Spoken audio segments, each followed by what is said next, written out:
metal que fue descubierto por lo general y la mayoría de las veces fue en 1776, siempre asociado con la Revolución Francesa. Martin Klaproth, que es un alemán, era un alemán, ya no sigue viendo, era un alemán que descubrió el circonio. ¿Y qué pasó?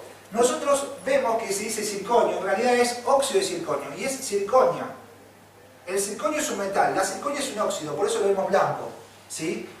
Entonces tendremos aquellas que tienen una base de circonia, ¿sí? O que forman parte de una unión entre dos materiales, o la circonia está mejorada con otro material, ¿sí? Que es el litio, ya lo veremos más adelante. Pero para que ustedes entiendan más que de una marca, con qué material trabajamos y cómo tenemos que tratar el material, tendríamos que pensar y dividirlo en dos partes muy importantes que son hiperdidácticas. Tendremos que saber cómo tratar a cada uno, y entonces pensaremos de esta manera. Las cerámicas feldespáticas y las vitrocerámicas son ácidos sensibles.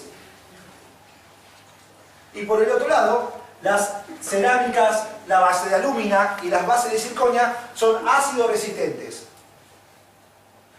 ¿Qué quiere decir? Que si yo le aplico ácido a cualquiera de estas, va a generar algo en la estructura. En cambio, a esta, por más que le ponga 17 años el ácido, no le va a pasar nada. Porque no hay nada de vidrio en ese lugar. Está tan densamente sinterizada esa estructura que no va a hacer nada. ¿Sí?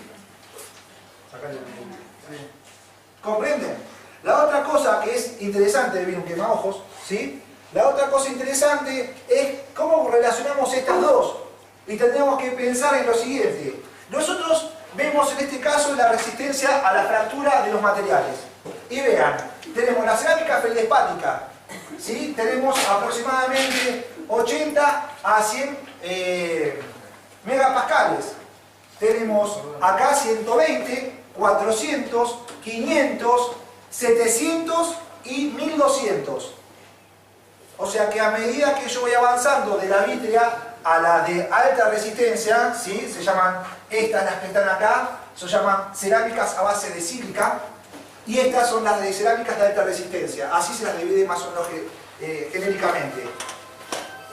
Entonces, por un lado, nosotros estamos viendo que la resistencia a la fractura empieza a aumentar desde la cerámica feldespática a la circonia. Pero cuando nosotros analizamos la translucidez, las que tienen más translucidez son las feldespáticas y se va reduciendo hacia la circonia.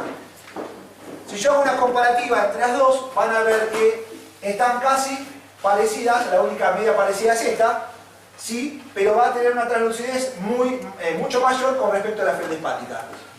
Y esto me va a ayudar a comprender quizás que cuando trabaje en algunas zonas me convendrá privilegiar la translucidez y por el otro lado me privilegiará manipular la resistencia. ¿Entienden? Por el otro lado, nosotros clasificamos a las cerámicas de acuerdo al método de elaboración. Por lo tanto, nosotros acá usualmente nos metemos con marcas, porque son las que han desarrollado los sistemas, ¿sí? Y a su vez los han patentado.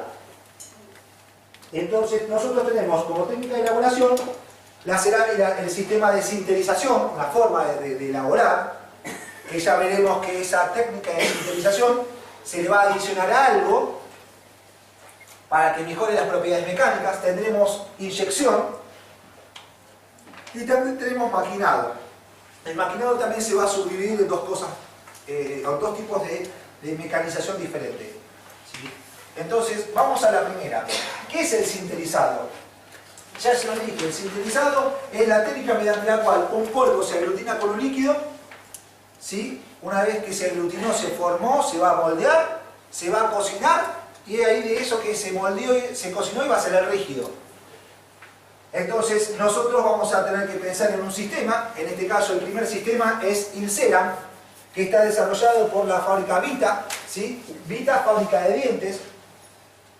Ha desarrollado este sistema a partir de un trabajo que presenta Michel Sadon de la Universidad de París, que saca de la industria de la cerámica una técnica, la técnica de la cerámica, una técnica que es la técnica de la barbotina. Es una forma de trabajar, como podemos pensar en una parte de fresado que es una técnica, la técnica de la barbotina, ¿qué hace? Podemos pensar en una fuente donde tenemos arcilla y tenemos agua, principalmente necesitamos agua y se va agregando la arcilla y eso se va mezclando. Se va mezclando hasta que se va a formar una masa. Esa masa se la va a manipular, se la puede colocar en algún lado, pero se la manipula y después se la cocina. Y entonces se obtiene este objeto que queremos hacer. La diferencia, lo que hace esta técnica es que la gente de Michel Sadon habla con la gente de Vita, se lo muestra, Vita ¿qué hace? Me gusta esto y lo compro la patente. Entonces, ¿qué le hace Vita a lo que es la cerámica? La trata de mejorar, porque el procedimiento que va a hacer va a obtener una cofia, pero esa cofia que se obtiene mediante esa mezcla no tiene la suficiente resistencia, por lo tanto va a hacer algo, esa cofia la va a mejorar colocándole o infiltrándola con un vidrio de lantano. Al colocarlo ese vidrio, lo que hace es mejorar las propiedades mecánicas, ¿sí? Entonces, ¿qué es Vita? Vita va a trabajar con la técnica de la barbotina. Va a utilizar, en su momento cuando empezó a hacer el sistema, utilizaba la técnica de split cast, que es la técnica de mezclarlo, obtener esa masa líquida, cargarlo con un pincel en el modelo refractario, cocinarlo, después una vez que lo cocinaba salía esa cofia de color blanco, tiza, pero era frágil. Después se infiltra con vidrio, se lo vuelve a cocinar, sale cocido y sale con esa forma, con ese color de caramelo. Obviamente que cuando se le colocó el vidrio, se le coloca con el color del fondo, o sea, si coloqué A2, le coloco vidrio A2. Si decidí que la cofia tenga A1, se le coloca el vidrio para A1. Y entonces ahora cuando se cocinó esa cofia con el vidrio, mejoraron las propiedades mecánicas. Y ahora se la puede recubrir con una cerámica feldespática. ¿Vamos bien? Después, una vez que hizo eso, se asoció en su momento también con Sirona y le desarrolló los bloquecitos para el CERE, que es un sistema que ya veremos más adelante. ¿Sí? Entonces, ¿en qué se basa Vita? En este sistema, que es una cerámica infiltrada. Es una técnica de sintetización por infiltración. ¿Sí?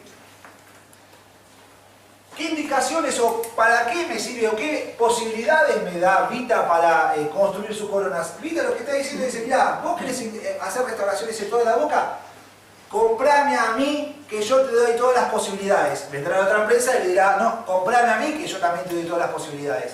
Será el laboratorio que elija qué sistema quiere comprar para su trabajo, y será él el que dirá, bueno, mirá, yo te puedo ofrecer para estas situaciones esto de Vita.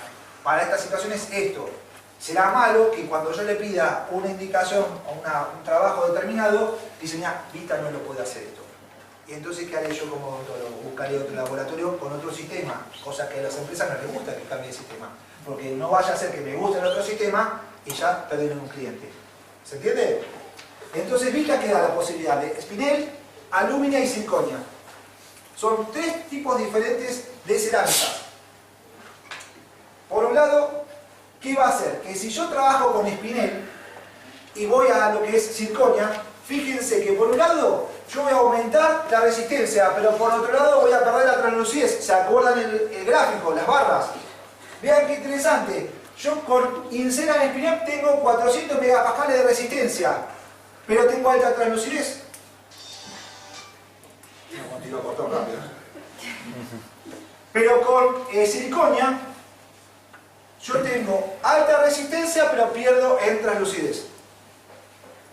Entonces pensaré algo, que cuando yo trabaje con estas, trabajaré en una zona de la boca, pero cuando trabaje con estas, trabajaré en otra zona de la boca. ¿Se entiende? Por ejemplo, las ínceras en espinel, acá están las partículas, las piedras de espinela, ¿sí? Que el espinel es óxido de aluminio más óxido de magnesio. La unión, fíjense, no es un solo material, son dos materiales que se unen y entonces nos va a dar un material que tiene baja resistencia, alta translucidez. Si yo estoy pensando en eso y estoy viendo en eso, tendré que pensar, si tengo baja resistencia, alta translucidez, tendrá que ser indicado para un sector de la boca. ¿Cuál consideran? Sector anterior. Por lo tanto, las indicaciones de estos materiales tienen inlay, onlay y dientes anteriores, centrales y laterales. Esa es la indicación de Vita. Acuérdense que esto es una cofia, a la cual después se la va a recubrir con cerámica. No es el material que entra en contacto con el antagonista. ¿Quede claro? Por lo tanto, acá cuando veo esto, tendré que pensar que tengo una basecita de espinela y después se le recubre una parte con cerámica. La cerámica que tiene que tener tiene que tener un espesor de cerámica determinado, no puedo poner un cacho así de cerámica. El espesor de cerámica que siempre recomiendo Vita para esto, para las coronas, tiene que ser entre 0,7 y 1,2 milímetros de espesor. No puede pasarse de eso. Si queda muy grande puede fracturarse, si queda muy finito se puede fracturar igual. Ahora, ¿qué pasa cuando yo trabajo con alúmina? Esto es el polvo de aluminio. El óxido de aluminio. Acá tiene un óxido de aluminio casi al 99%.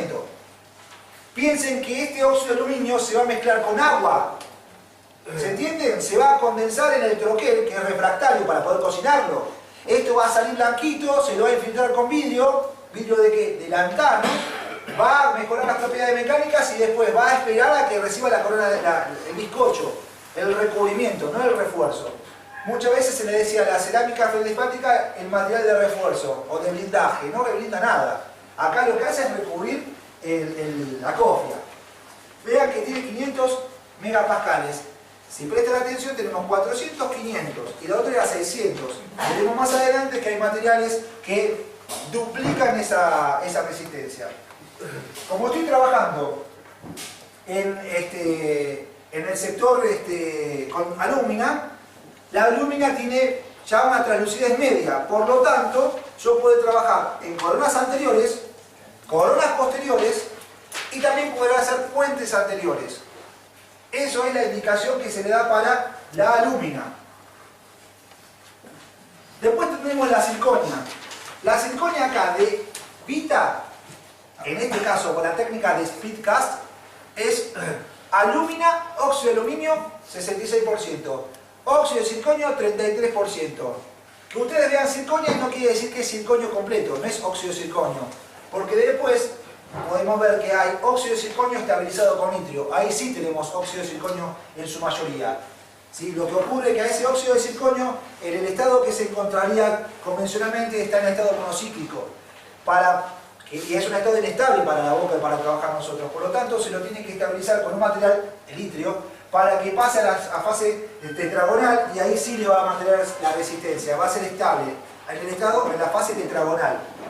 Si yo no le aplico el itrio, va